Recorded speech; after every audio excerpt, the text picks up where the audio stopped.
evening. You know, you got TV shows, you got sitcoms, you got sports, you know, and we want to watch basketball.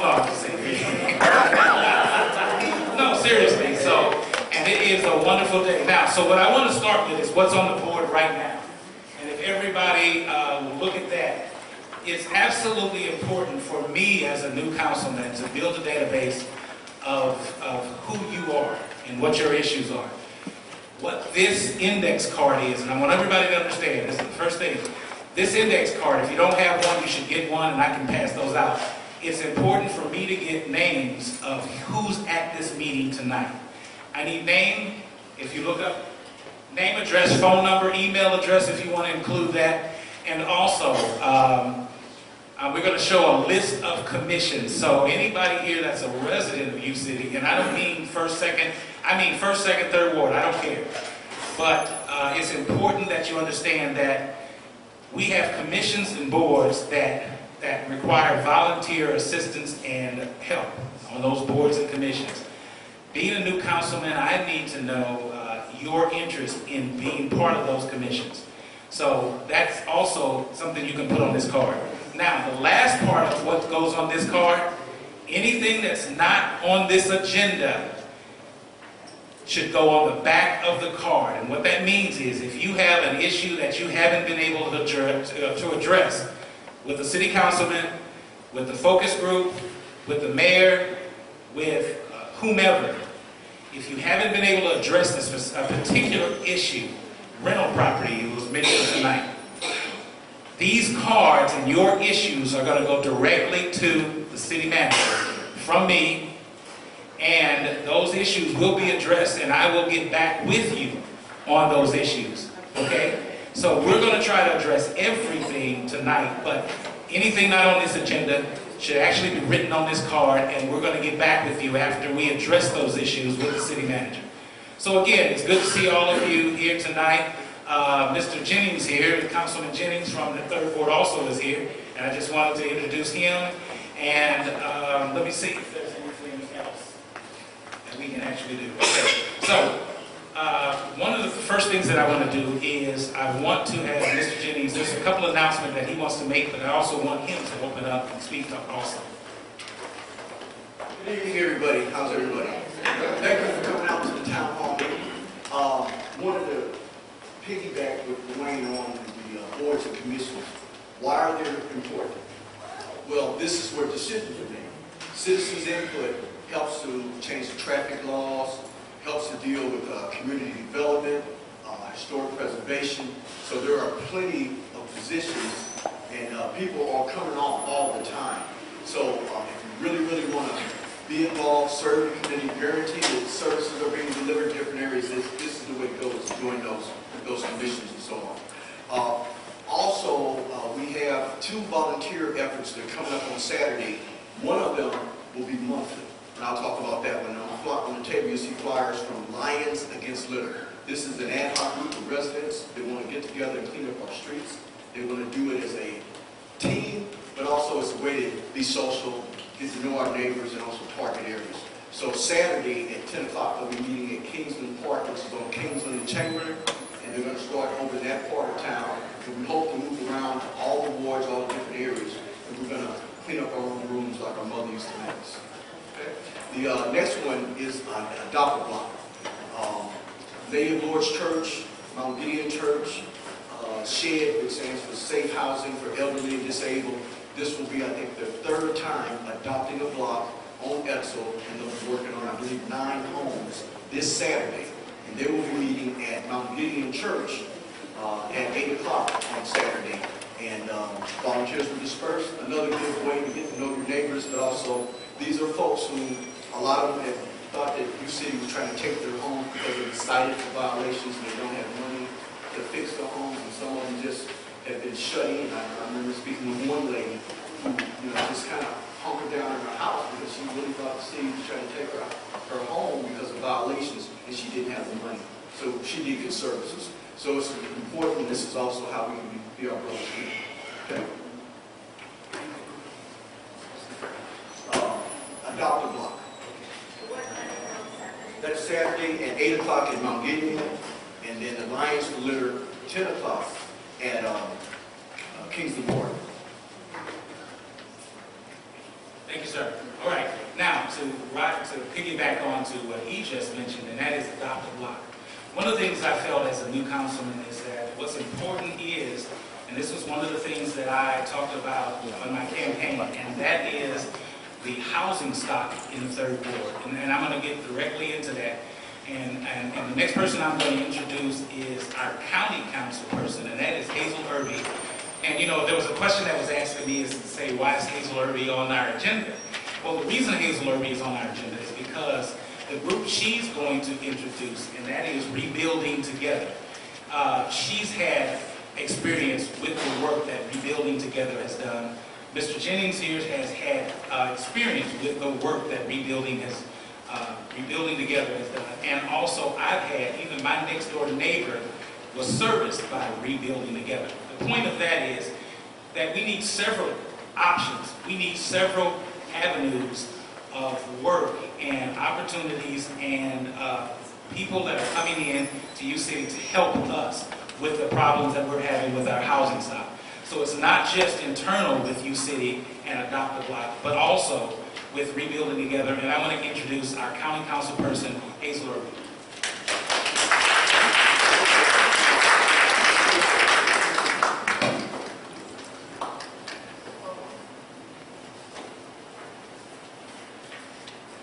Good evening.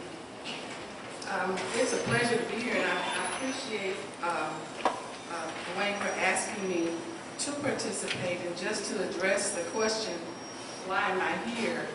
I represent 38 municipalities in St. Louis County, and University City is one of them.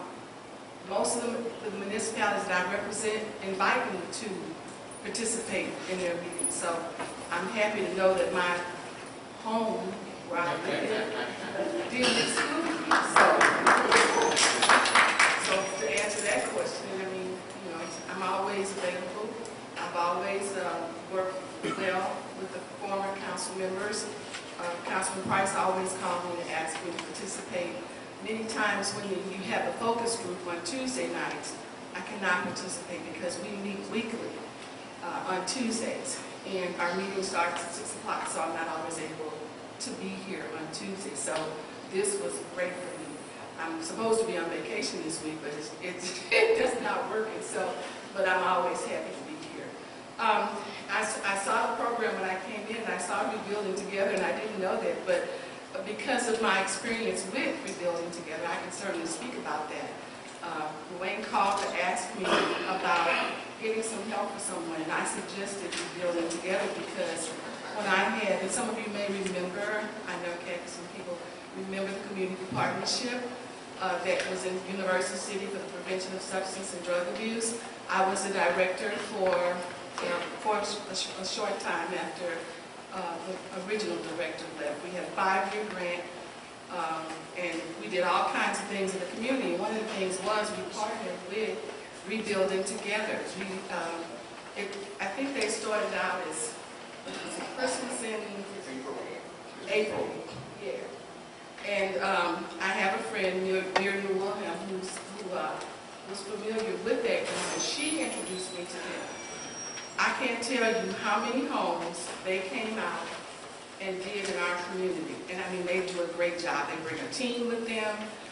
You fill out an application for your neighbor, especially if there's someone in the neighborhood who you know is elderly or disabled, who needs help.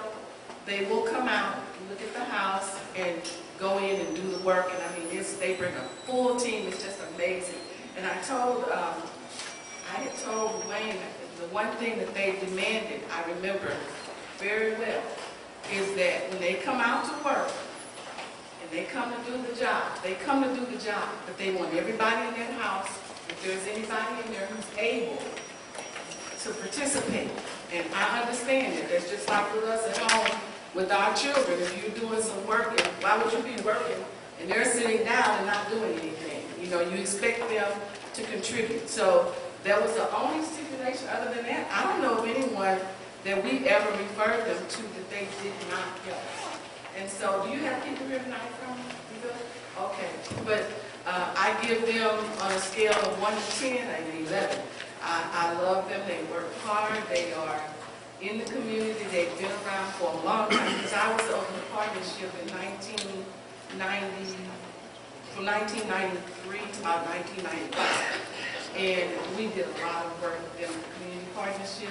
And then when I went on to be the facilitator for the Caring Communities program at Barbara Jordan School, we had a group that was a community response team. I don't know if you remember the community response teams that were University City and Olivet combined. We got calls from through the hotline. The police department would refer calls to us that didn't necessarily need to be in the penal system. Sometimes it's just people who needed help.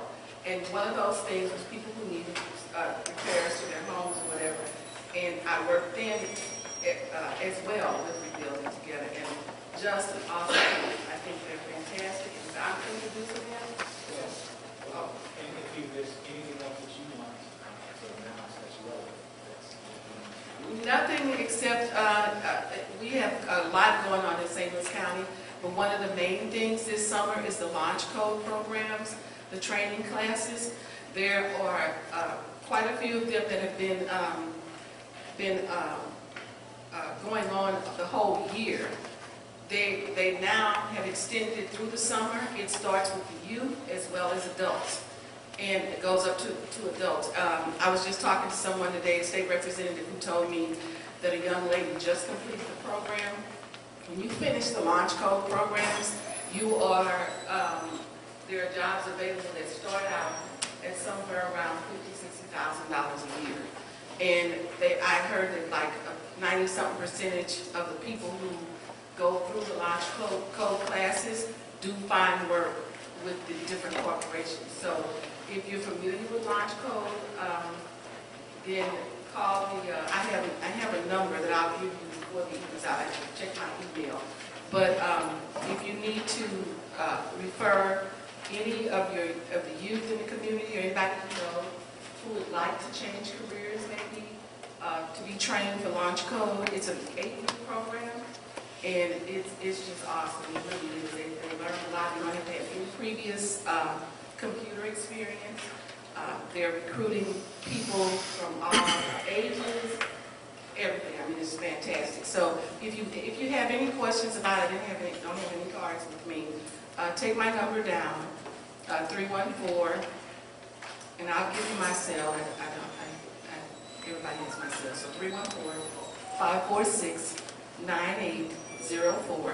Give me a call, and I'll connect you with the people who are doing the launch code program. Okay. I hear that again, please. It's 314-546-9804. And my office number, 314-615-5436.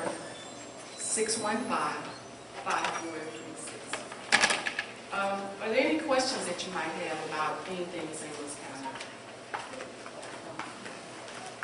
But, you know, call me anytime. I'm always available. I gave you my cell phone number. I answer it all the time. Who knows? And give me a call. Any questions that you might have. And I'm available. Thank you.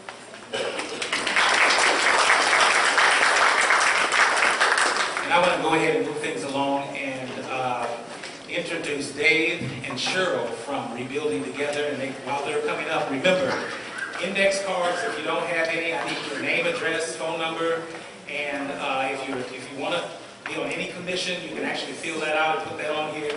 And also on the back, this card is important because I need to know of any issues that you haven't been able to address with a city councilman, with a focus group, with the mayor, anything, any issues, please put that on the back and turn that into me. They're going to go directly to the city manager. Thank you, Cheryl and Dave. Rebuilding Together. Thank you. Thank you, Dwayne. Thank you so much. And thank you, Hazel, for those kind words. That was, you've been at this a long time. My name is Dave Irvin. I'm the Executive Director of Rebuilding Together. I've been there 7 years. And this is Cheryl Reel. She's our Development Director. And we thank you folks for, fine folks, for having us here tonight. It is our honor. Rebuilding Together is a very simple concept. It is an organization that takes volunteers and donations from various entities, from corporations to individuals to municipalities to churches. And it takes volunteers from these organizations. And what we do is we go in and we provide free home repair for folks who can't do it themselves, mostly senior and disabled folks and low-income folks. So, and it's a familiar sort of business model in as much as it's similar to Habitat for Humanity. We're not affiliated with them, but it's similar in the sense that they build the house from the ground up, and what we do is we go in with volunteer crews and we do home repair for folks who already own and live in their own homes. And as you folks know, if you own your own home, just how much it can get out of control. And once you get up there in the years a little bit, or if you just can't afford some of it, these things, they can be a real burden. A lot of these houses in South St. Louis, North St. Louis, these ones that have been around since about the time of the World's Fair. I mean, the beautiful neighborhoods and the homes are well built, but the systems are really tough. I mean, the electrical systems and the plumbing systems and the decks and the things. So a lot of the things that we do with our volunteer teams is we'll go in and there will be a front deck that is rotten and dangerous, and we'll go in and rebuild that. A lot of times you have leaky faucets and leaky toilets and leaky showers, or you have things that don't work at all. We have folks who have not been able to take a shower in their home for years and years, and we'll go in and we'll fix that. We do it on a volunteer basis, so some of the folks are skilled, some are at the amateur level, but really when you get out there as part of a volunteer team, you find out you know a lot more about how to do things when you're with other folks than you normally might think you do. So we take people of all levels of skill in our volunteer base. So volunteers, about 20, 30 per house. And what we do is we do as much as we can do in one day. We get in at 8 o'clock in the morning, and we're out by 5. Now in many of these houses we might have had some professionals go in ahead of time, excuse me, some contractors and things who might have done some things that we wouldn't have volunteers do. We don't have volunteers put on new roofs. And sometimes we have funding for new roofs. We don't have volunteers put in new water heaters or plumbing stacks or electrical service panels and those types of things. So that we pay contractors to do that. So a lot of times that will have been done before the volunteer crew gets on the house, and they'll go in the house and get things done and it's amazing what you can do in the course of a year. And we had a woman, for example, who has been taking a shower in her basement, a dungeon of a basement really, for the last 15 years of her life. She had a cold water faucet on the basement, and she would just get under that and take a shower, and the water would just go right onto the floor into a drain that barely drained. And this is how she did it. And we see this kind of thing all the time. And so by the end of the day, she not only had one running shower, but she had one on the first floor and one on the second. So after 15 years, she could get up there and take a shower. And it was not a tough fix, as some of the volunteers were able to do it just with their ingenuity. So the funding, like I say, comes from some of the big name companies. You got your Emersons and your Boeings and Scott Trades and Home Depot and all kinds of, and then you got little churches and other entities that make donations. So it's a very good organization. We're 25 years old. Started out, there's 160 of us across the country, and we're the St. Louis affiliate, one of the bigger affiliates, more successful affiliates, so we're very happy with that. And as Hazel said, it used to be called Christmas in April, and the work would be done in April, but that became sort of limited, and now we can kind of do things year-round. We have 2 of these big rebuilding days per year, one in the spring and one in the fall, where these volunteers get in the morning and are out by the afternoon. But we do things all year long. There's always some sort of projects going on. So what we're really known for is doing home repair. But we will also get in, we'll fix up some community centers from time to time. We've been known to fix up some schools that are challenged and need help, volunteer basis. We've done community green spaces, community parks. So we worked with a lot of municipalities, where municipalities actually did the funding themselves. Ferguson, believe it or not, right in the middle of the crisis. We've been talking to Ferguson for the better part of a year, and the crisis broke out, and then it was postponed, but then they called us up, and Ferguson funded a big build after things had sort of subsided, and so we were very happy to be able to go in and be at least a small part of the solution there. That was important to us, to help in whatever way we can. We've done a lot of work at University City, just by the applications that have come in. We get applications, people hear about us, we'll be working on a house, and a neighbor will walk up and we'll get neighbors' applications. Or they'll hear about us from aldermen, or occupational therapists, or churches and stuff. And we usually give people our applications a lot. So we get about 500 applications a year. Hazel said we've helped about everybody that comes to us. I wish we could. We rehab about 150 houses a year, and we get about 500 applications. So we do the best we can. The funding and the volunteer base gives us the opportunity to do about 150 houses a year. And some of those repairs are small, some of them are very big. It all depends. And it's partnerships. We work with partnerships. We work with folks like University City, and then if there's any sort of folks in University City, any corporations that hang their hat here, we might want to try to get them involved, and so that's how it works. It's and so we would love to. And so what we're here tonight, I think, is to possibly talk about a more organized partnership between Building Together and UCity. And so, Cheryl, do you want to reflect on that? Yeah, I want to thank Dwayne. He contacted us and we met together at the wonderful Wilson Coffee House. I've never been there, and it is adorable. Winslow. It was adorable, but it was very good. It was great. So it's always great to come out to the communities and see what's there. You know, a lot of times you don't go within a 5-mile radius of your own house. So I live in the city of St. Louis, been in St. Louis my entire life. I'm totally a St. Louisan. And I honestly had never heard of Rebuilding Together before I answered an employment application. I've been in nonprofit my entire adult life and in high school and college. So it's in my blood. What we do is we do honestly service the people of St. Louis, which is something that I am so proud of. When I answered the ad, I said to my husband, I live in the city. I said, maybe we'll help some of our neighbors. I was just so excited. Well, the first week I was here, I could walk 2 blocks to this lady's house. And I was so excited, and I still see her to this day. I had never met her before.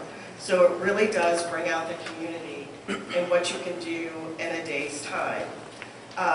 It is an application-based process. So we left some applications back on the back table. Dwayne has it electronically.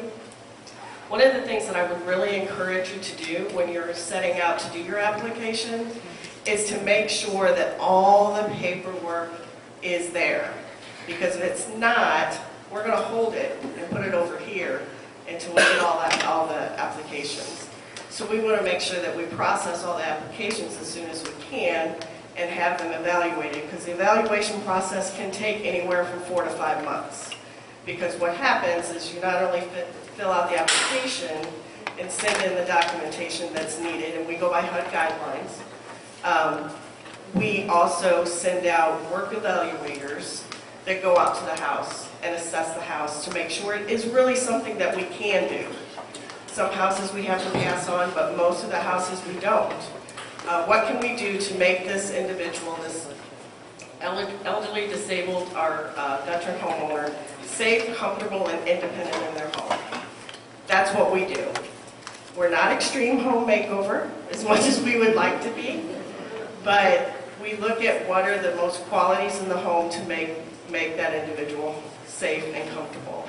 As Dave said, we've done roofs, we've done electrical panels, but we've also cleaned up somebody's house because they just can't do it. It was this one lady who was just as cute as she can be, but she was shorter than me.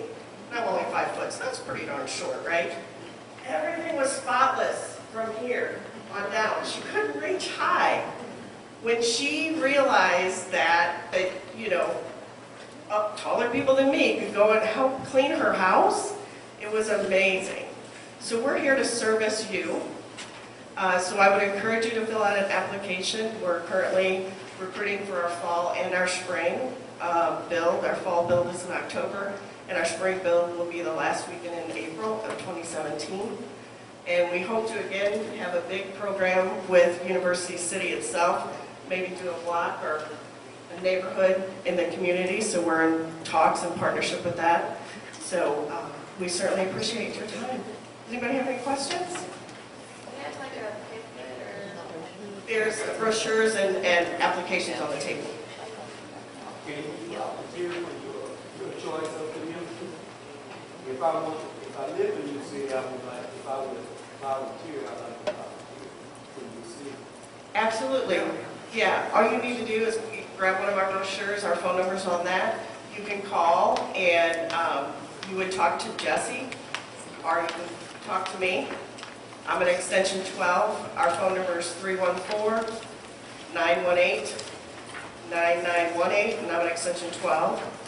Jesse's at extension 10. She's our program director. She's the guru. She knows all kinds of things about construction and that type of thing, and she has a great team behind her. And it's likely that if we were doing a more organized program in UCity, we'd be assembling a volunteer base. We'd be working with you and the city folks to get a volunteer base. Yes. Yes, ma'am. Have you contacted New City Fellowship and talked to the people in their Harambe program? I'm not familiar with that. I'm not familiar with that. Okay, what they do is mostly point, but they ask for money from probably the same corporations around this area in St. Louis City and in University City that you may be asking for money from. So I'm concerned about that because the New City Fellowship is a church up here on 82nd Street, and you may want to contact them to find out if you could either use some of their volunteers or they can use your volunteers in co-op. Give us the name again. New City Fellowship. New City Fellowship. If you send me that information, I'll make sure that they get it. That's good to know. Thank you. Thank you. Thank you. Yes, ma'am. Fill out an application, is it based on individual income? Yes. Yes, And it it's is. everyone's income within that house. So if your son's living with you and he works at McDonald's, it's everyone's income within the house. Generally speaking, it's the income levels that it's below 50 to 60% of the median income as defined by HUB. And if they're a veteran, we go up a little bit from there, higher, because veterans can price themselves out with some veterans benefits and Social Security, so they can go above that 60%. And a lot of times they have extraordinary expenses as well because of disabilities and stuff. So sometimes the veterans go a little higher. But generally speaking, it's 50 to 60%. And of the median income. Well, I don't have it off the top of my head, but if you're living alone by yourself, it's 20-something thousand. If there's two people, the number of people in the house, it goes up from there. But I don't have the exact figure on that. No, it varies. Scale, but I think a single person in a single house, I think was 25-ish, something like that. I guess. Yes, sir. Dave Urban, E-R-B-I-N. Urban, yes. I'll leave all the rest of my business cards with this form that we're pointing here. The wants one. Yes. Anybody else? Thank you very much for your time. We certainly appreciate it. Thank you, folks. We sure appreciate it. One other thing about Christmas in April or rebuilding together, sometimes because people are uncomfortable or a little ashamed of the conditions of their house, you might need to help them fill out the application. I mean, the one year we did, it was a lady, I think, her husband died in 1970, or they bought a house in 70, he died in 71, and she had no hot water in the house for all that time, like something like 20 years. We see that a lot. She also had water in the house. their electrical panel.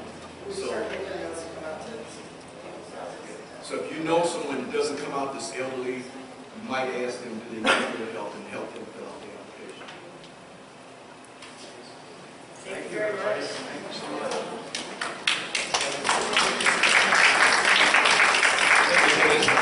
And Cheryl, important to know, and Mr. Jennings said absolutely right. If you know of somebody, and it's important if you know of somebody that's in need, take an application and help them, because they may be too ashamed. And I can actually talk about an incident that was on our street where a young lady who had her children, and they were living in a house, and she literally had a water pipe break on the second floor. And that water ran for so long that it created literally a hole in her floor. So she had a big hole in her ceiling. When you looked in the living room, there was a hole, and it was created by that water. And she wouldn't tell anybody. And she lived like that for a while, if I'm correct, until somebody just happened to go into her house and see this giant hole that she wouldn't tell anybody about. It's important for you to help and address some of those issues, because they may be too ashamed to do that. Again, I want to thank them, and I'm looking for bigger projects that we're going to collaborate on with the city, and also with this next group that actually is going to, I'm having high hopes about in reference to what they're going to bring to the city and what they're putting together. They can correct me if I'm wrong, but we're changing the subject. They were actually instrumental in putting the petition together to stop a Bywater project that was scheduled to go into the northeast section of UCity. And that was an important event, and what that event caused was this group to form. And I want them to come up and explain and give you all the information. I really have high hopes for this group, because the housing project, the housing stock in UCity is going to, the problem is going to have to be addressed in a bigger manner, meaning that this is going to take more than just a company coming in and developing, a development company coming in and putting in houses. It's bigger than that. It's bigger than just, you know, us trying to solve individual's problem in their house. It's bigger than just the empty lots that are in neighborhoods. It's bigger than some of the landlords and the investment groups that own houses and have rental property. So, and it actually also includes schools. So I have high hopes for this nonprofit group, and they're called WITH. And the people here today is Kathy, Ken Jones, Barb, and Rosalind. And I want to, and three of these are UCity residents, and that's another great thing about this group. And I want them to explain who and what they are. Thank you.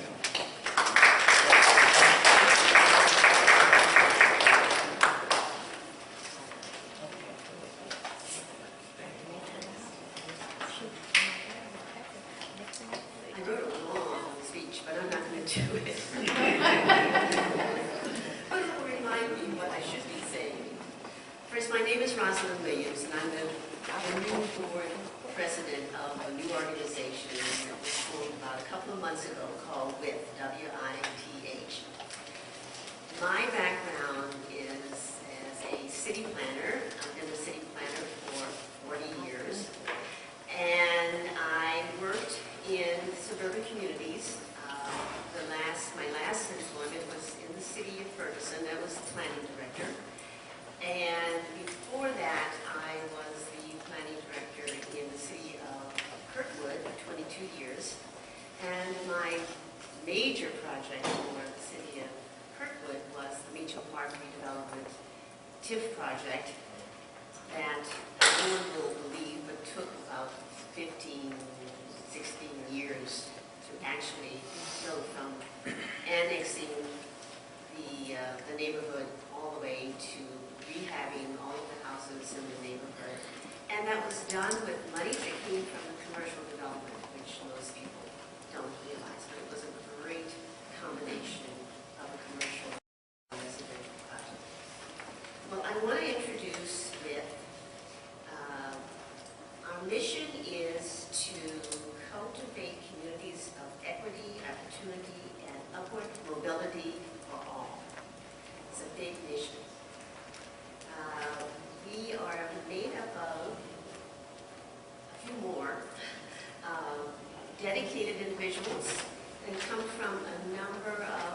different disciplines. We have real estate, residents and landlords.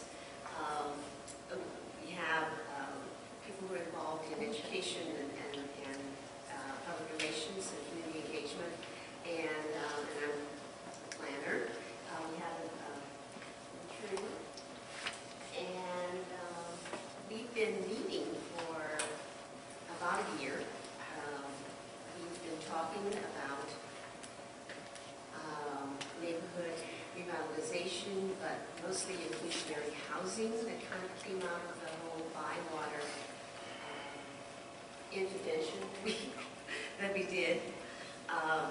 We've been talking about the relationship between schools and neighborhoods and how those kind of combine and affect each other. The perceptions of neighborhoods here in the University City and elsewhere, the kinds of practices that are, I call them legacy practices, that people don't even realize have negatively affected neighborhoods over a long period of time, but it's become such a practice that it just perpetuates the inequities that lead to declines in neighborhoods. I want to refer to my notes. Elaine said that we were involved in the Bywater project, but I wanted to explain why we thought that we should get involved. It was not only because we are residents of University City, and Barbara and I were primarily talking about inclusionary housing, and I'll explain what inclusionary housing is, but it was because, as a planner, I have watched community development, supposedly community development, occur under a premise that I have found is endemic in St. Louis and in the region, and that is that everybody thinks that low-income housing, new low-income housing introduced into an area is a catalyst for revitalization of that area. Well, unfortunately, that may happen in some areas, but anything north of the Delmar Divide and of course in St. Louis County, it's the Olive Street Divide, it has not worked over time. And what we were pointing out in the Bywater project was that it was another introduction to low-income housing tax credits being introduced to a neighborhood that is proven to be ineffective. And it's actually only led to the concentration of poverty. And at the time, it was kind of timely that the Supreme Court had just made a decision that was in Texas that said that the Texas State Housing Office, I forgot the name of it, my computer's going on, said that the practice of putting low-income housing tax credit projects in distressed communities is, and they call it disparate impact, has disparate impact, and that it's against the Fair Housing Law. Now that's the first time the Supreme Court has recognized disparate impact, which means that you aren't necessarily intentionally doing this, but it has the same effect of distressing a neighborhood further.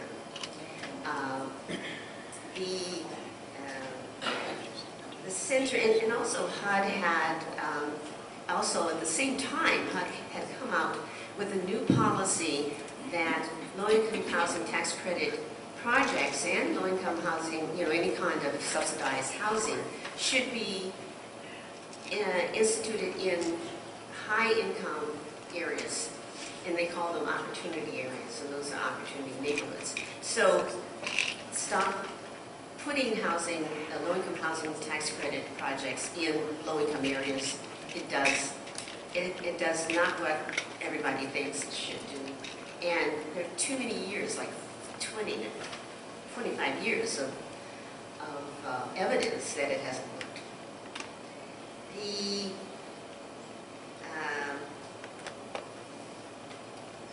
Okay, I've gone through all of that. What we want to do with,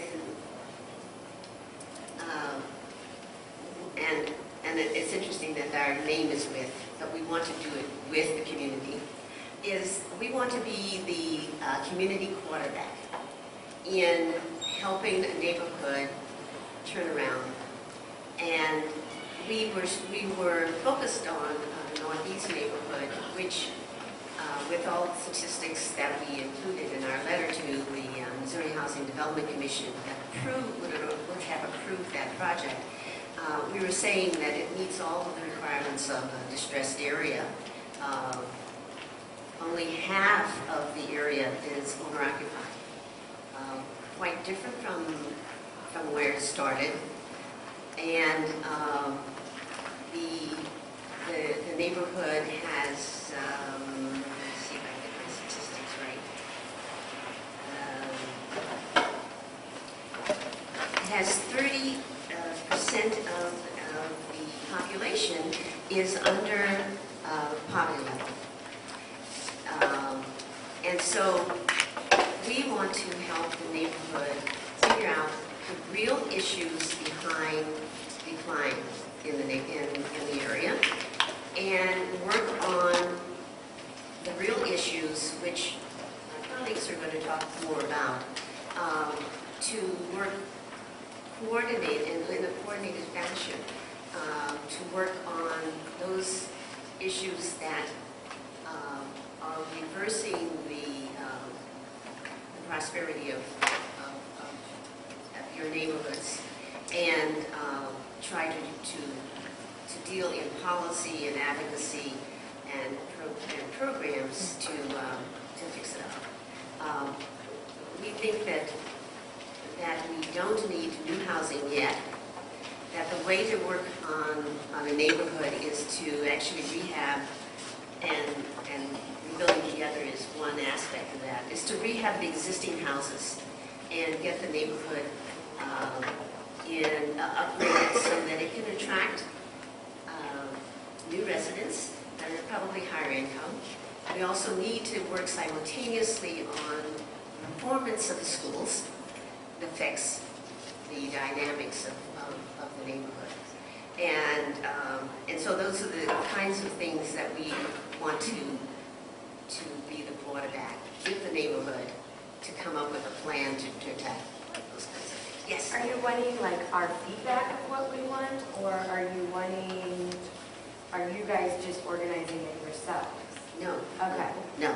Okay. We want to be the advocates and the facilitators and the educators on what the issues are so that the neighborhood can figure out what they want. Okay. And so that's why I said the quarterback, we're kind of working as a team and yes. The problem in our area, it seems like we're moving out because of crime. And I don't know if all 12 police officers were hired that were given salaries in 2012 or not. I think they are, but the salaries aren't keeping them here. They're moving on, they're learning here, and they're getting their first job here, but then they move on to other departments that give them more money. Right. And then the other problem I see is the permit fees to do work on your own home. A neighbor told me that they wanted to put a new window in, but the permit fee for that window was $75. And that's just what I heard. I don't know if that's true, but that's what I heard. Probably for a $90 window, right? That's right. That's only if Well- you open, make a new opening, and you just replacing the existing window. There's no fee for that. I know, because I had all my windows replaced. And there's no fee for that, only if you make the opening, put it in and we modify it. Well, and we know that those are all Those are all current issues. We want to dig deeper on the causes of why we need the police to, to increase safety. And that's what, it's kind of nice to work in an interdisciplinary situation because as a planner, I mean, I've worked on redevelopment and those kinds of things, but I learned an awful lot more about real estate and what the banks do and don't do. And Ken is, has really educated everybody about the education system and the dynamics and making, And money. the money, yes.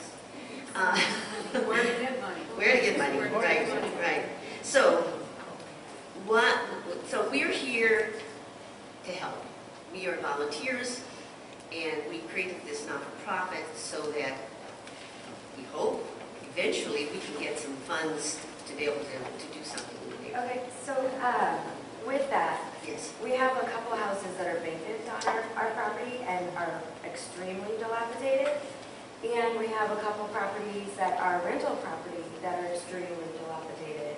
And I think that's one of the major issues that our board has, so. Absolutely. And that's what. Where are they? Where My are they? question. Yeah. Where are Why they? do we find them? They don't live Well, here. this is one of the revelations that I got out of I'm sorry. This is one of the revelations that I got out of our team. And Laura's going to talk about that because we are looking at the symptoms and we really need to look at the cause because the symptoms are going to keep coming unless we deal with the cause, and I think that is something that we really need to work at that level so that we can stop and we can answer the question of who owns those things. Yeah. Okay. So I'm going to introduce you to. Okay. We'll go next. Hi, I'm Ken Jones, and I am not a resident of UCity, but in November of last year, I had the opportunity to meet them and hear about what they were able to accomplish with the Bywater situation. My background is actually economic. I was an economist and an artist. I ran a vision for Ross Arena, and part of my job was to create new opportunities for the company.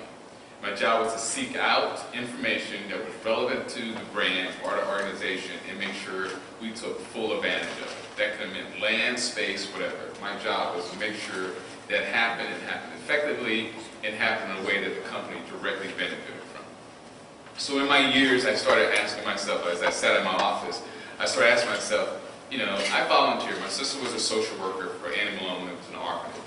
And she called and said, I need you to come down and talk to the kids about what you do. And no one ever, my mother still don't know what I do. And that sounds true because I say I'm a creative, but I have all these other financial obligations in the community. So do you do the actual drawings? No, I tell people how to draw. What do? You go to photo shoots. You spend a week in Milan. I said, no, I tell people how to shoot it. So part of my job really is identifying trends and traits that make things better or make things worse. And my job for a company like that as Cyber, Gap, and Levi's was to make sure that we didn't get involved in anything that made the brand look bad or participate in anything that denigrate the brand in any way. And you know how much money goes into the corporation to appear that they're better than what they are. It's billions of dollars. So when I heard what they were doing, a friend of mine who lives in UCity told me I should get involved because they have their synergies here. You're involved in education. I work directly with the Department of Education in D.C. I work with the Department of Education in Florida, in Arkansas, and I actually work with some mental health companies across the country helping identify what people really need. I heard an interesting story here. There are people who never ask for help. At some point they believe it comes to a point where they don't believe they have a community they can go to. Even though they have great neighbors like you, for some reason they believe they can't go to their neighbor. So that's a challenge. That's a challenge for the community. If someone believes that you don't care, they will not ask. And that's the only reason why that happens. Now, we have organizations that have stepped up and did things like that. So part of WIF's role, when I got involved, was to amplify a lot of things that are currently going on. identify what the real issues are, and what Rosalind said earlier, what are the causes of these symptoms that we keep seeing over and over again. And so as a brand strategist and an economist, my first thing was, it's happened for the last 40 years. North St. Louis still is the same as it was 40 years ago. So the symptoms are, again, there's a cause behind it, there's a lack of a term, there's a sickness that perpetuates. But the best thing I've heard tonight was, you asked, are you going to ask our opinion? Because you're living it. So part of my job is to take all information, all the data, and go through it and ask the tough question. Why is there 2 homes on your block that are abandoned? Why does that exist? And then now my other job is to go look at the landscape nationally and then sometimes globally and say, well, I know there's $100 million out there. It's called non-recourse funding for neighborhoods that you don't have to pay back. So if our story about our brand, the brand of UCity, is good enough, you can get that money. But we have to create the story.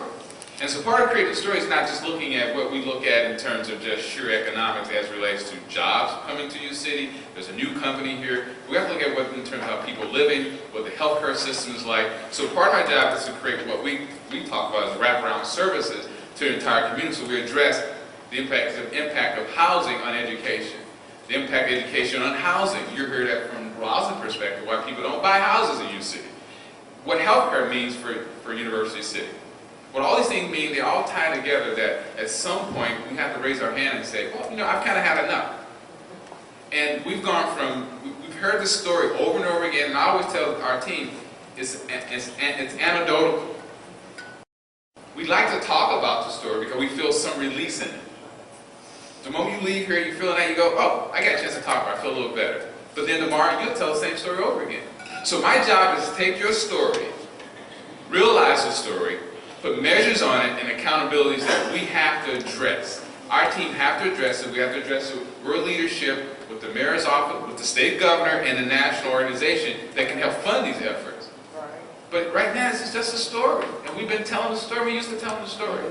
So my job is to create to actualize every story here, put measures in place, and end benefit that we all benefit from. Every stakeholder in the situation can benefit from an initiative that brings all our leaders together, all our people together, all our students together, all our teachers together, all our businesses together, can actually benefit directly what people are not taking advantage of. So the Bywater Project would have taken advantage of the community. So that's my job.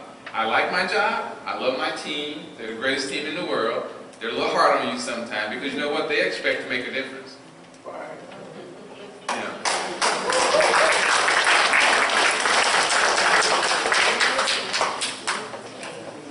So I might be disjointed because guess what? My technology didn't work and all of my figures didn't sync with my iPad. So I've been a real estate agent for over 30 years. Oh, Barb Heiss. Barb Heiss. Don't y'all know me already? No. So anyway, when I started selling in my goal was to live in University City, even though that wasn't the cool thing for a white person at the time. I'm going to tell you. Everybody said to me, oh my God, are you really moving there? And I'm going to tell you, this wasn't just north of Olive. This was 1st, 2nd, and 3rd Ward. And the community of University City got together, a huge amount of people, and I see some of them here right now tonight, and they said, this is not right, this is a wonderful place to live. And I'm going to tell you, there are 2 terms in real estate that are huge. One is location. Do we have the best location situated in this city? We're 10 minutes from downtown, 10 minutes from the airport, we're 5 minutes from Clayton, the business center. I mean, our location is bar none. The next thing is curb appeal. And this might not sound that interesting to you, but I'm going to tell you that when I first started selling real estate here, I got introduced to 3 women, Susan Hopper, Jane Schaefer, and Marianne Shaw. And those three women had their husbands out on Saturdays digging up ground, planting flowers all over this city. Now, you know, they're big now, but that was so big then for me as a real estate agent. Because when I moved into this University City, it looked entirely different than other cities. And it put a smile on people's faces. And this is one thing that you, as a neighborhood, can start doing. If you start fixing up your house on the outside, let the hole be hanging, you know, in the ceiling and the inside, but darn it, do that outside. It's amazing what that does. And if you've got a neighbor who isn't doing it, it's also amazing what that does. But this is just a little bit of fluff. What you really need to know is it's not just that. Did you know that lenders will not give a loan for under $50,000 to a person who wants to buy a house? They will not do it. Do you know what that does to your neighborhood? That means that whoever buys those houses under $50,000 is an investor. Period. Amen. And do you know what that does to your neighborhood? Let me tell you. In the toilet. And this is something that we have recognized. And it can, you know, banks get their hands slapped for not giving loans in certain neighborhoods. And we are working on getting these lenders and saying, hey, buddy, you know, you're going to change this. You know, and also try to get loans for people to fix it up then. That, one by one, those start to change a neighborhood. But if you can do a whole block of that, that changes the whole perspective of people that, you know, when I drive people into a neighborhood and I see 2 vacant houses and a couple of lots, and the yard's not well maintained, you know, somebody barbecuing on the front lawn. I mean, okay, that's not a good neighbor, okay, for all of you. And the other thing is that like Rosalind and I might be getting off track here a little, but not really, because Rosalind and I have driven down some of these blocks in the northeast quadrant. And we're going real slow and we're writing, and they can tell, oh, 2 little old ladies there out here, what the heck are they doing? Maybe they want to buy our house. And we are getting these stories when properties, you know, white people build wealth through real estate. Okay? What happens when your neighborhood is declining? You're not building wealth. So the last time Rosalind and I were out, this woman came running down the street at us. Hey, are you looking to buy houses? My husband is really sick. We've got a 2-story. I really need to move, but I can't sell my house. I have no equity in it. I don't have any place to move. But even beyond that, I can't sell it.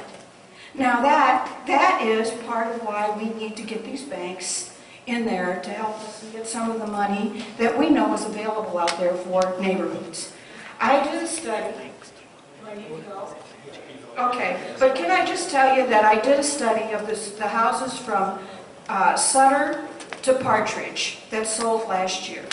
There were 49 sales. There were 26 under 50,000. There were 30 investor purchases and 19 owner-occupied.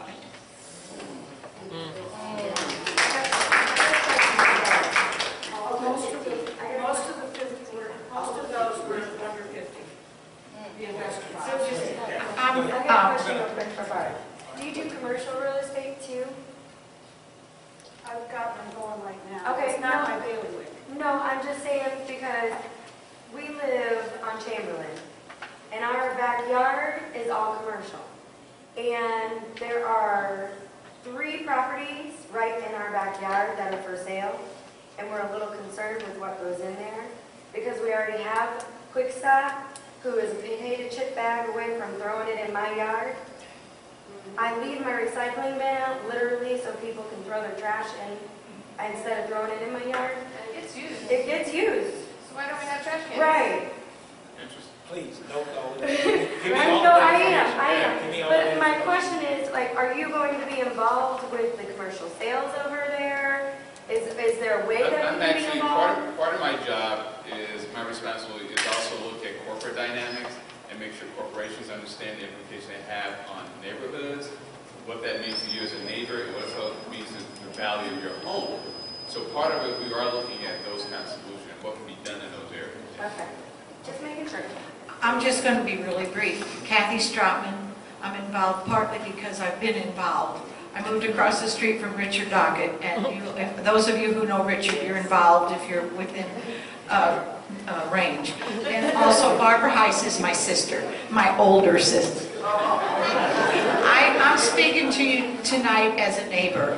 I bought a piece of property, a 4-family apartment building in 1989, and in 2005, my real estate sister found 2 other 4 families that were in the toilet, as we say, and she said, it doesn't take much for your neighborhood to go down the tubes. And I had invested my retirement in my 4-family on Crest. And so she said I needed to find a partner and we needed to buy those. And so 3 years ago I moved on Plymouth. But I need to talk to you a little bit about the people who are willing to live over here. And our biggest asset is our location, as Barbara said earlier. She stole my thunder. But I had 3 kinds of phone calls I got when I'm trying to rent one of my apartments. You get the first kind who lived in St. Louis and have heard that North of Olive myth. Ooh. And then the second callers are those who call and don't know about it, but then make an appointment to see it and then cancel because a co-worker or student or somebody said, ooh, don't move North of Olive. And then I get that third tenant who says, can you believe it? Nobody wants to live over here. And I will quote them. This is the best kept secret in St. Louis. Because of, not in spite of our location, but because of our location. A lot of my tenants are from out of state, and they laugh at St. Louisans about that North of Olive thing. But it's not funny, because it's crippling, and that perception is real. So, anyway, I'm here, and I'm going to stay, and I can't afford for our neighborhood to go down the tubes, and it shouldn't. And there's several things that we're addressing: the schools, the police, our crime, and whatever. You do not have to accept a drug house on your corner. It's difficult. It's very difficult.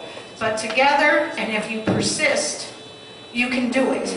But truly, it is very difficult. But we have got too much to lose not to fight. And we are a best kept secret. And for those people who are willing to give it a shot, they find that out. And they're laughing at the rest of us who don't get that. You know. Yes, Pat. I'll be this door. I support what you're doing. About, I guess, a year and a half ago, I was looking at vacant properties that are in the university. And I was looking at, I had an updated list that was for the year of 2015. There's 85 vacant properties in the third ward. There's 19 in the second ward, and there's 7 in the first. Of that 85, 26 may have been kind of owner occupied. I just know that the owner's address is the same as the vacant property. And I don't know if that means that. But when I look at the addresses of some others, there's 38 that you can tell are investors, because they're in Georgia, California, or wherever, are their banks or investors. So I'm hoping that you will address that. Well, I think, Pat, you're probably going to be involved more than you want to. But I'm finished. But I'm a neighbor, and I need for you to know we have a lot to save here. We are a best kept secret. Does somebody have a small blue 4-door Honda? Never mind, this one. You just did it. I'm sorry, may I have a question? Go ahead. I do appreciate what you're saying.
I'm going to share a story I had with the board chair of BJC. I brought this attention to him, and just in terms of what healthcare means to our community globally, or in UCity. The first thing he said to me was, UCity is one of the most diverse communities we have in Missouri. And it has one of the most challenging issues in education and in housing products. Therefore, it's the best opportunity for us to get involved. So if the fire's here and there's a lot of smoke, this is where we need to be right now. So the board, we are the initiators of it, but I'm working with this team, but I'm also working with a foundation, the Noble Foundation. I'm also working with the Farm Foundation. I'm also working with Rupert Ag. There are millions of them. So the goal is to focus where money can be put to make the neighborhoods better, whether it be for healthcare, education, and housing. So we in turn enlist all the help and advice we need from every area. So again, we're not a closed system here. The goal is to do up a flyer, so if you have a concern, or if you have a concern that your board person can address, then we go find the right solution for the right area at that time. I.e. her situation with the commercial property and the 2 homes. So that's an area we have to focus on and ask her what she thinks the best resolve is for her. And I just want to add, this is just the beginning, and you better watch it. You're probably going to end up on our board. I know, but you understand, we're just forming and finding the money and do it, because we're concentrating in the Northeast, I think, because those of us are there. This segregation is such an issue in the third ward, your white. That's what probably that And I think everybody is concerned. yeah, and again, just like Ashley said, it's important to understand that they're just getting started, but it's important I'm hoping that what everybody can get a picture of is that, I want to address these issues, but I also want to address the bigger picture, because nothing gets solved if you only address one aspect of it. You're not solving anything, because just like the saying was, you can't put low-income housing in an already depressed section. It makes absolutely no sense, and that's where we were headed. That's what we stopped. But again, what I want you to understand is this. I want to address every one of your issues. That's what this white card is. Believe me, we have day-to-day issues that we have to address. But there's also an issue that we have to address, and that's the bigger picture, because we're not going to solve this by addressing the drug house on the corner or by addressing the lot that's empty in one spot. We're not going to address that overall picture until we actually recognize it, and I think that this group has done that, and that's what's important. And again, you have their information, and I'm looking forward to what they can bring to UCity and Marietta. No, it's not just the northeast corner. It's UCity, period. My focus, okay, I'll say this, and please excuse me, 1st and 2nd Ward. I'm a 3rd Ward representative. He's a 3rd Ward representative. That's where we're starting. That's my push. And again, but also understand this 1st and 2nd Ward, and that is that there are other councilmen in those wards that are aware and are looking for us to get this started so that we can address that overall picture. And again, I'm hoping that makes sense to all of you. And if you have any other questions for them or me, please ask. You have all of our information, and that's what's really important. Okay, now I don't want to keep you all here, and I do. I want to open it up for information, and if you guys have to leave, I do appreciate Rosalind, Barb, Ken Jones, and Kathy. I appreciate you being here. I appreciate Hazel Irving, and I hope, because again, you got to understand something. I think Hazel may have heard this for the first time, but this applies to the county. And if they can make this happen in UCity, it's going to spread. Believe me, it's going to become bigger and be more effective. We're going to make this start, and we're going to start it in the 3rd Ward. Hazel Irving, I'm sorry. Yes, ma'am.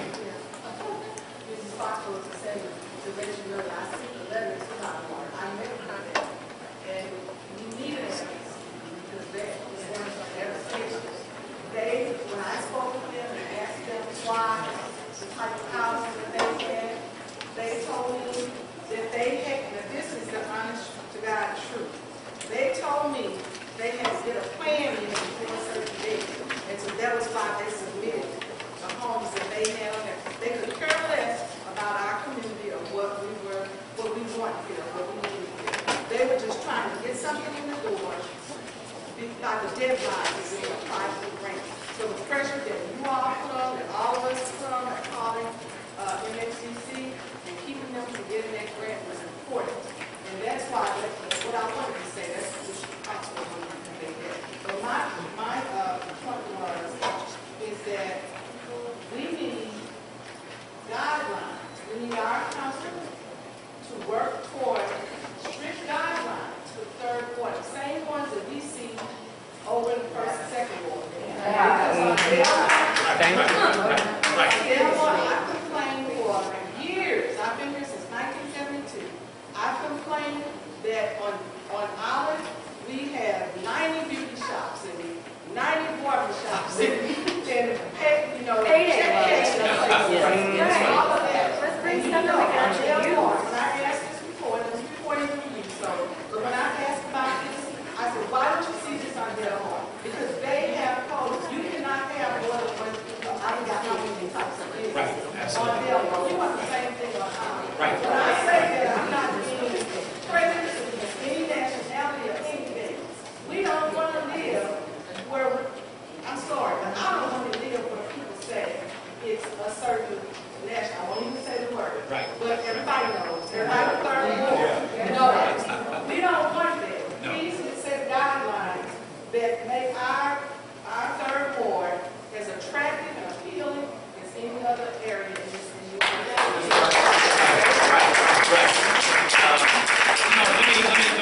Let me say one thing real quick, and Linda, I will actually have you talk right after I finish this. And Linda, my mother's sitting back there, so just want to make sure you knew. No, anyway, but no, Ms. Irby is actually, Hazel Irby is actually absolutely right. And one of the things that I'm working on, and actually the meeting that I have set up with the city managers to talk about an issue that I was addressing about a business on Olive. And you know, and see, the thing that we have to do is we've got to start, the way I look at this is this. We have redevelopment. That's one end of the spectrum. That's going to happen on Olive. But again, all of you that are aware, what redevelopment have we had on Olive? Right. That's right. Okay, so again, that's one thing. And one of the answers that I got back was, well, we can't make any change on Olive because unless there is redevelopment. Now, what I said to that is this, and then the other thing that they said is, and also because St. Louis County and the city of University City doesn't have the mechanism to make that change. Okay, so my question and the reply that I sent back to them, and this goes right along with Hazel Irby, and believe me, I'm not here to waste my time. I've said that in a council meeting. I hate wasting my time. I'm here to make something happen. That's why WITH is here. That's why Rebuilding Together is here. That's why you're here. I told them, I said, okay, if there's no mechanism in place, then create a mechanism. And that's what my meeting is about too. Because, you know, it's like, you know, my mother, and I know she's taught me a lot of things, but understand this. It's like a little kid, and they say, well, I can't do this because it's broke. Or you know, you have a teenager that says, I can't wash clothes because the washing machine is broke. Okay, and what's the answer to that? Well, go to the laundromat and take your clothes. But my whole point to the story is, here you have somebody telling me we don't have a mechanism in place. Okay, create that mechanism. And that's my discussion. So absolutely, I'm interested in making changes on Olive. But I'm also interested, redevelopment is one aspect, but don't give me that excuse. For me, redevelopment is irrelevant because we haven't had redevelopment in 50 or 100 years, and we're not going to have redevelopment on Olive for the next 70 years. So again, don't give me that excuse, and Linda, you can go ahead and talk. That's right. There was a mechanism in University City at one time, and they got rid of it. And that was the go around, make sure people were maintaining their property, keeping weeds clean, and just making sure that everything looks nice. But they got rid of it, I guess. No penalizing people that actually do keep their property. Yeah, that's what I said, they passed the rats in houses, get to my house, take it back, they can read my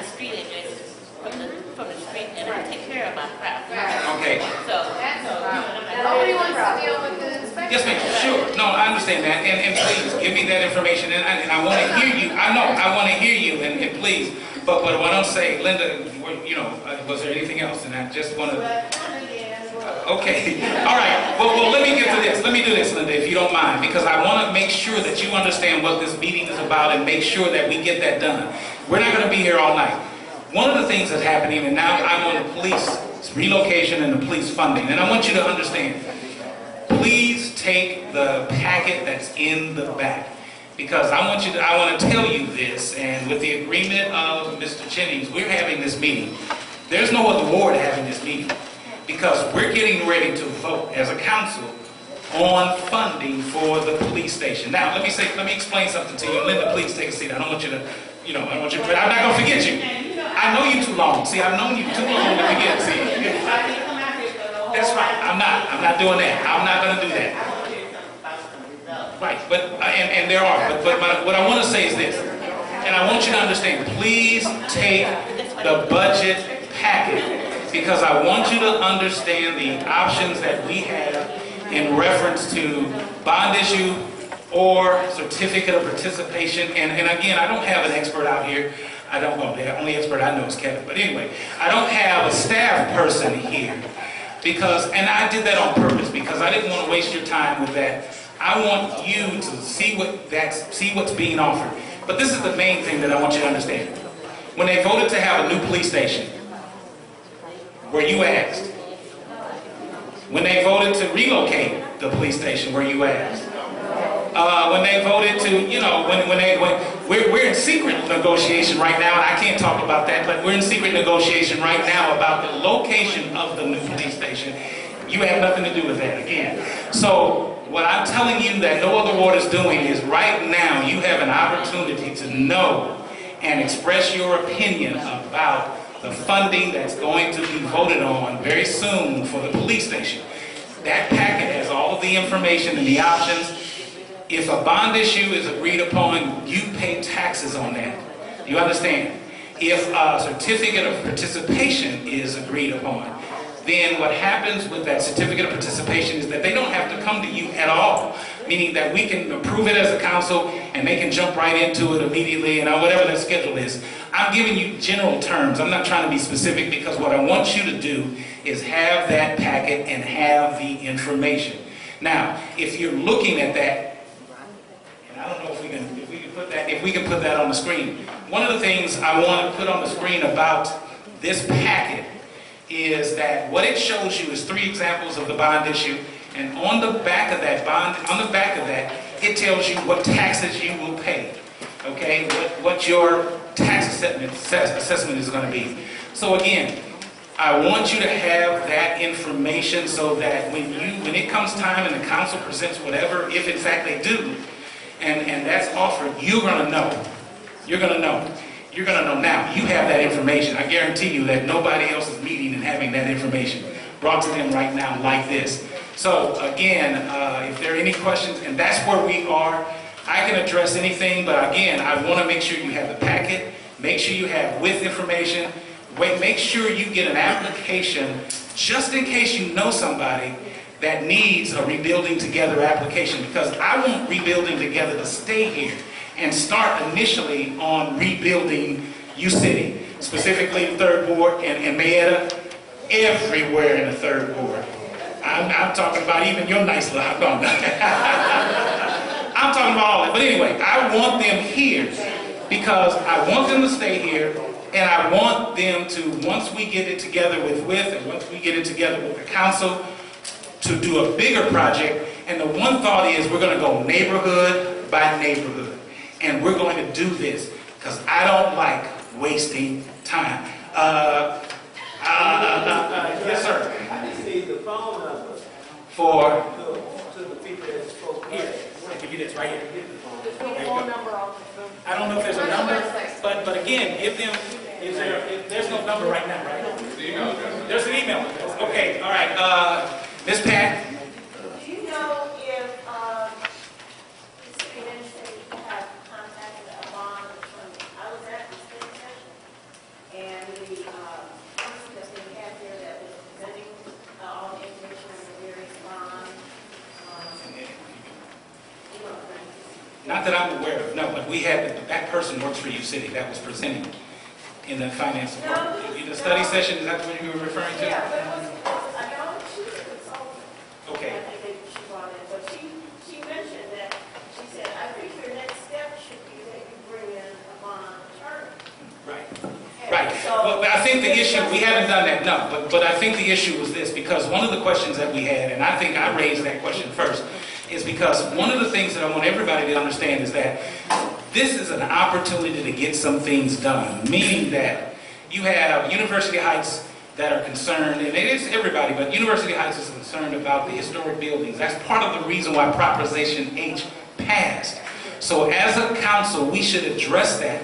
This is an opportunity to actually put all of that in one package and present that as a bond issue. So not only do we build a police station, but in some way we renovate the annex, because let me tell you, it's important to understand these are buildings that we own.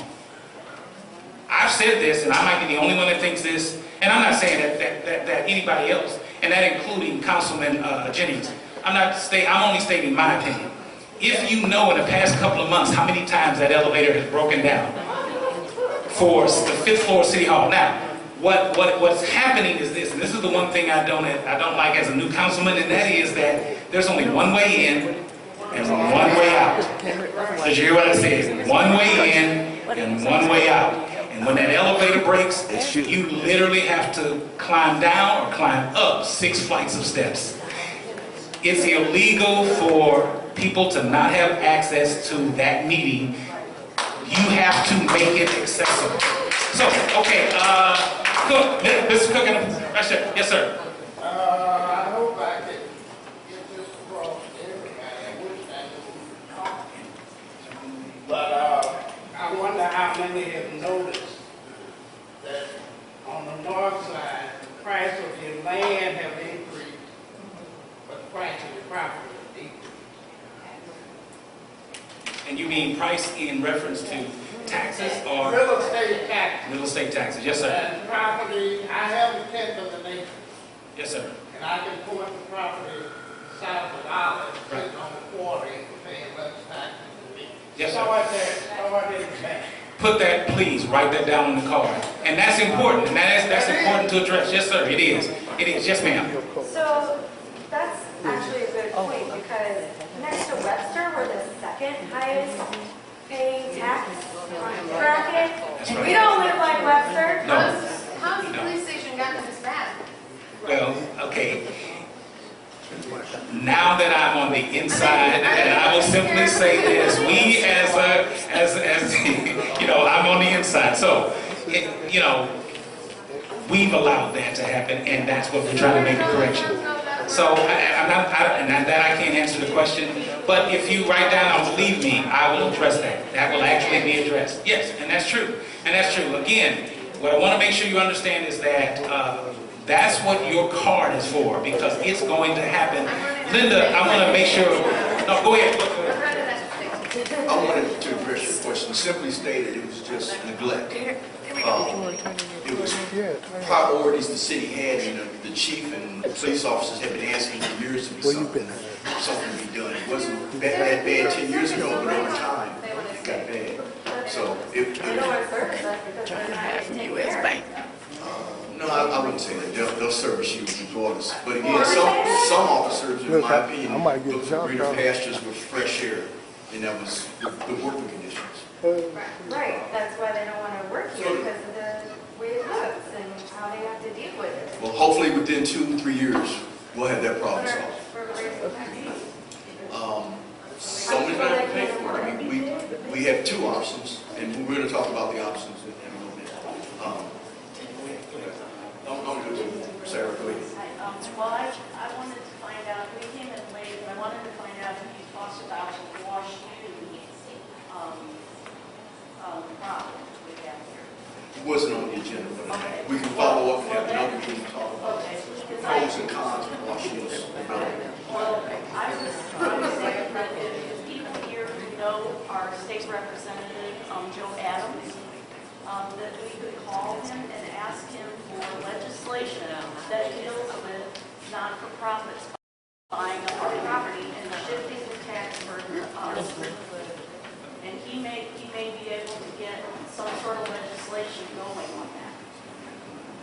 And I do understand that. What I will say to you is one of the things that I've always thought, and now that I'm a councilman, this is also something that I am addressing, and that is, WashU is WashU, and WashU is a not-for-profit, and we're not going to be able to touch WashU in that regard. WashU has a plan, but the problem is that UCity doesn't have a plan, and all I've ever said is that UCity needs a plan, because if UCity puts in place a plan, I guarantee you that will threaten WashU's plan. Because we need to put standards, opportunities, and we need to have that in place and in stone, because I guarantee you what that will do is bring WashU to the table. Right now we don't have anything. So WashU can do whatever WashU wants to do. And again, that's where we stand, and not to complain or have a problem about it. And yes ma'am. Well, again, it's us, and we have to address that. But go ahead. One of the things that we need to really address with Washington, I think they have been apprised of, is this other communities that house Yale, Harvard, Princeton, where they've asked for payments in lieu of taxes, and they've responded. WashU basically does have to have some credit, because in the areas where they did develop, they did quality development. Primarily it was for their students, but we did see that they cleaned up more or less the East End, where there was a lot of drug dealing and violence in that area, but it did take the properties off the tax rolls. How do we recover that? How can we ask for more services from them? So I believe, like my mama said, you can get more sugar than you can with the other stuff, so we need to be asking. Okay, yes ma'am.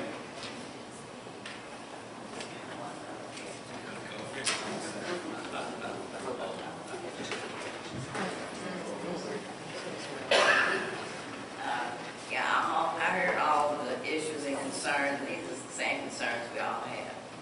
Okay, the problem with WashU, they only do what we let them do. Right. City people that's in charge of us and our livelihood, believe it or not, only do what we let them do. So we cannot let them do what they want to do, because I had these signs made up. If you have power and don't use it, you're going to get trampled on. Right. Your vote means everything. They don't listen to us because we're not strong in numbers. And numbers mean voting. We got to be strong in numbers. And that's from Jefferson City to Washington, D.C. to University City. You're only as strong as your vote. If you have the power, we need to use it.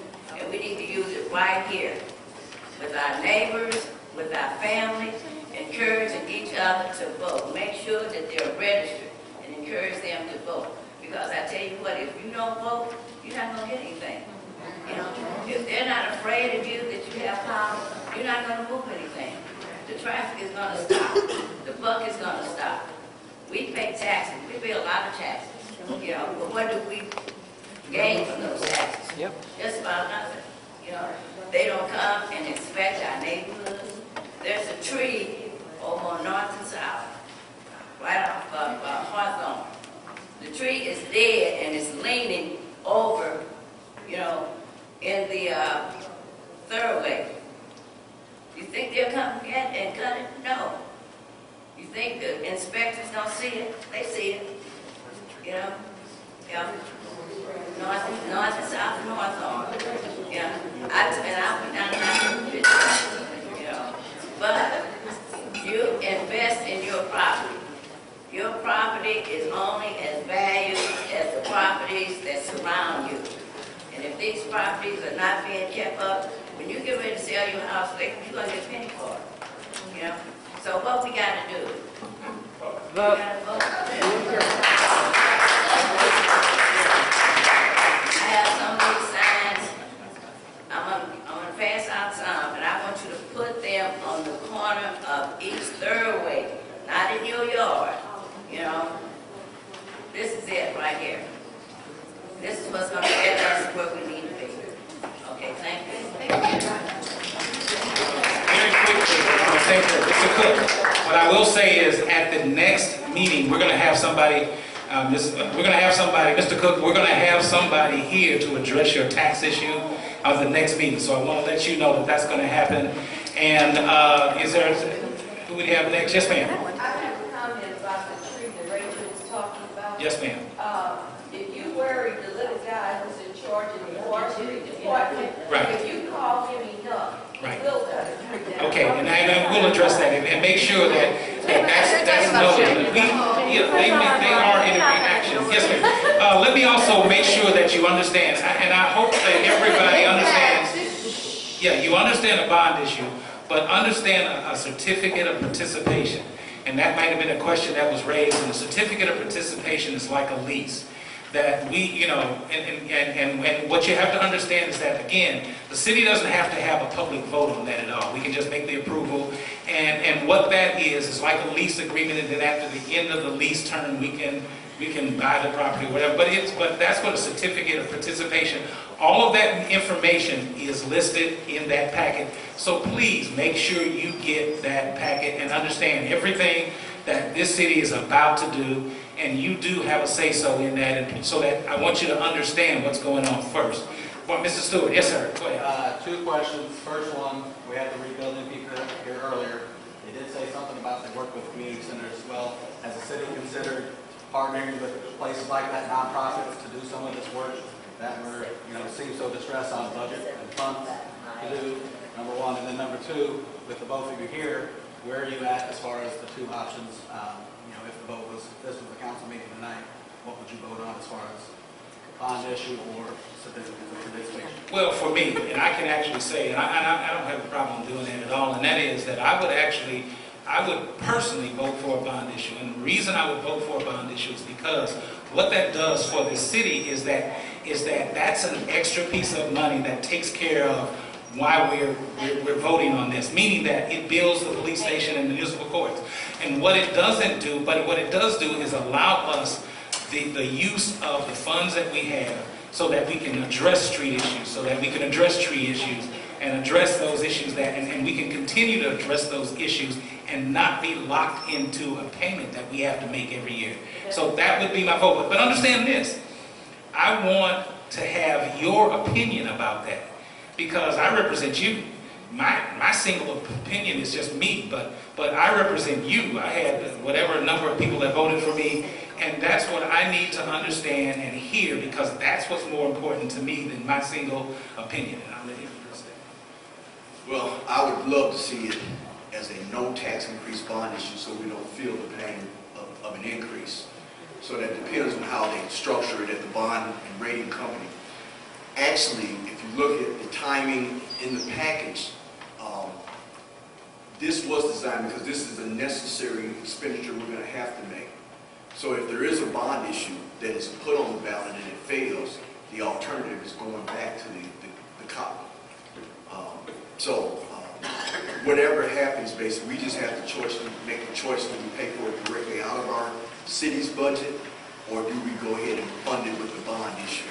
So would you vote for the certificates of participation, because the word on the street with the mayor and the way things are rolling out right now, with the lack of public input, with the lack of trust between citizens and city government at the moment, there's a strong push for the certificates of participation is what we're hearing. So would you support that if that came? Two things. This is community input right here. This is where we're talking about it now. All the options are being laid out. We'll get the feedback, either in the cards or conversations we'll have after this. But again, we're going to have a police station. I got one more thing. This kind of goes more towards like renters and stuff like that, because we do have a lot of renter problems. Yes. The number one thing that we could probably work with the universities in the neighborhood, because my mother works at Bonbon and they're always looking for residential apartments, is to inform our owners of the properties that if you want to rent to somebody, these locations are looking for rental property, and it's biking distance from where. They gotta make it look nice. They gotta make it look nice without being dilapidated. There are some areas in University City that Washington University won't come into. I'd love to see them come. Right? North We of got Olive, some further of them up that live in Olive. our block. We We have several Washington residents that live on our block. So they will come into the neighborhood. You just gotta make it to where they want to come You into the have to market neighborhood. it yourself, Washington Are you University. kidding? You It's put not a buy in my house, I make sure people want to come into our neighborhood. Okay. Yes, ma'am. Kathy, you want to just? Okay. University set up one of those things where the residents and the students could buy a home if they stayed there for whatever years. All it is talk. You cannot find the number at Washington University. They give us talk, talk, talk. They were going to sell these homes or have these people, and we had a lot of students who wanted to live over there, who liked the diversity, who liked the community involvement. Try to find the number to call at Washington University. Try to find I'll that. find it. You can't find it. Nobody knows who to I talk might to. be in prison, but I'll Well, okay. And what we're going to do is we're going to wind down, but what I want everybody to understand is please, it's important, and as I've said before, the white card is absolutely important. You think, I'm not kidding, please pass those in, send them all to the middle so that we can collect all the cards.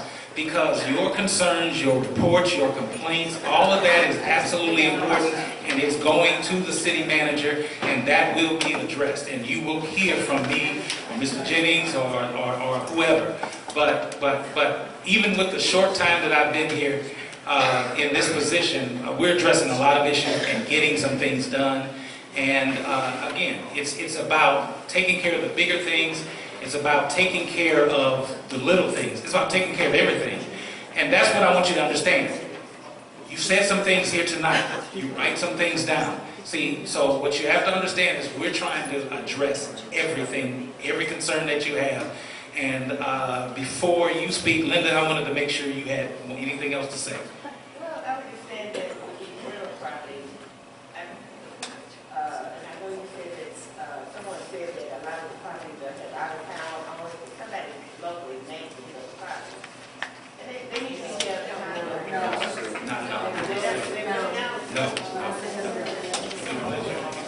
A lot of times when you see these out-of-town addresses, people have bought these properties as tax shelters.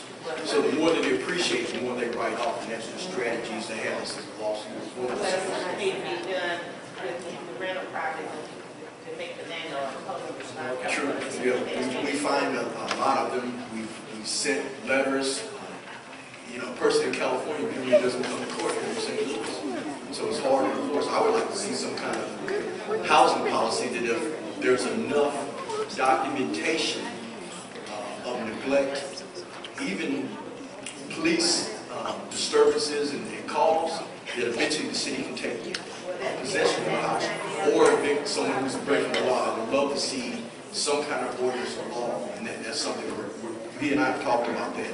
And we'd like to see a bill. Gentleman in the back row. Oh, I'm sorry, in the views. I'm sorry. Yes, sir. Yes, sir. Yes, I came out here to request a phone call to see the off meeting. I asked what was going to be on the agenda, wasn't told. But I have an issue that dates back to 2008 concerning the flood zone along the Liberty Barrier. Our houses are supposed to be being recommended to be bought out because they say that these houses along that should never been built because it's a flood zone. And it's been 8 years now, and I ain't getting no younger. And I would like to know what's going to be done about that. Who do I say about having something done about that? Are you on Wilson? I live south of Olive and west of North and South. Okay, because that is being addressed, and I'll give you your information, we'll leave this list, and I'll get your information, and make sure, because that is being addressed right now. There are some buyouts that are actually happening right now, because of the limited amount of money that we're getting. We're only able to buy so many houses if I'm actually. Well, actually, what we're doing, we're funding a study. Right. You're doing what? Isn't that what that Hold on a was? second.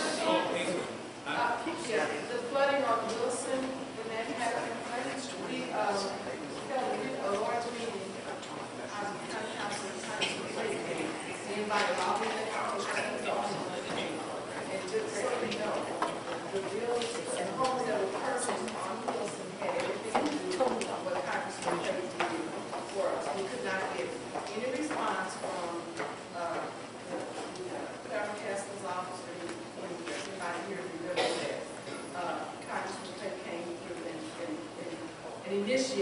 net buyout. They only bought out one side of the street. So, you know, that's why it's so important. Whoever said about me being here tonight, why we need to invite him, his office, or any of the elected officials need to be here to hear your concerns, because that's what is action. The Army Corps of Engineers identified 44 hours along that trip that was repair. They're supposed to be bought out. But you cannot be there because of the flood. That's 8 years ago, and nothing yet.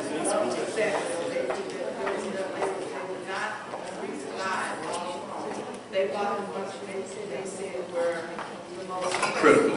Most critical. One side of Wilson. You know, I mean, that's why we need to have these meetings and have your representatives. Also, it's a money issue also, because I think they only had a limited amount of money and they wanted to do the most critical ones, and that's why they chose that side. Now the city... That was initially, sir, but they were supposed to be including the whole outfit, 144 hours. Correct, they said the whole area was in peril.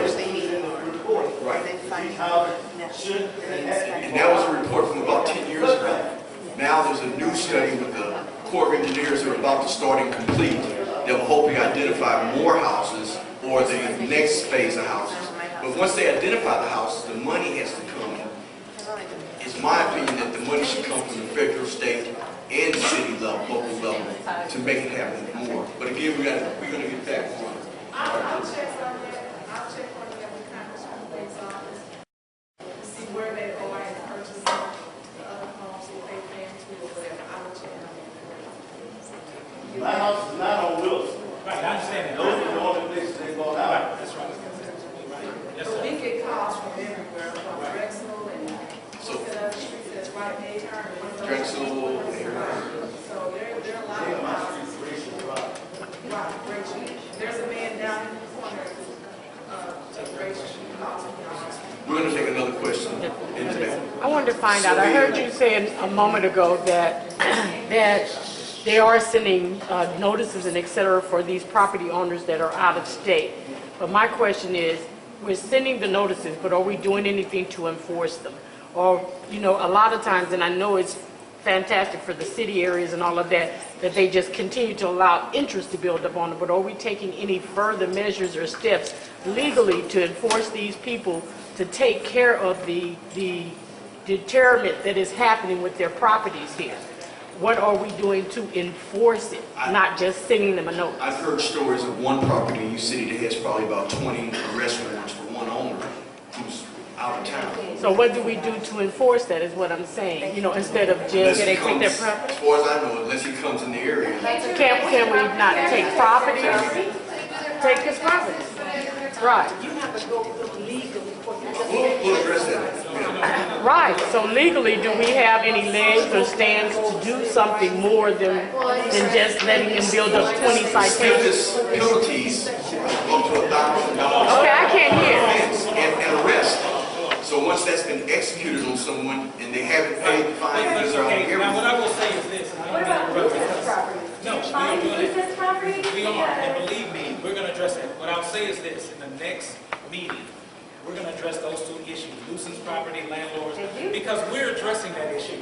And we are doing that right now. We're addressing those issues and trying to get answers. What you have to understand is that, and I've said this to somebody before, that a lot of the problem is that those owners aren't accountable.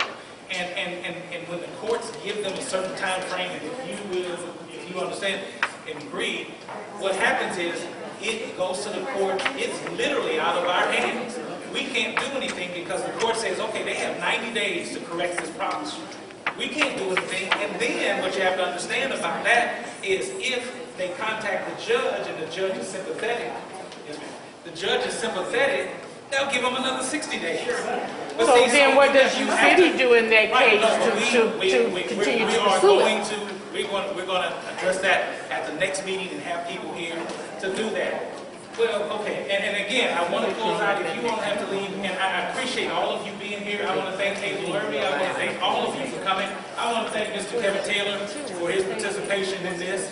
And again, I'll stand here and we can talk but I don't want to hold you for the rest of the night, but I'm going to ask for one other thing in his name. Go ahead, Jim. You know what MSD working on this down now, because I have a picture, we can talk after when we talk about and it's so dangerous to have somebody out there monitoring. I got it. Okay. Thank you all. And, we can be here all like a favor. We're going to address that.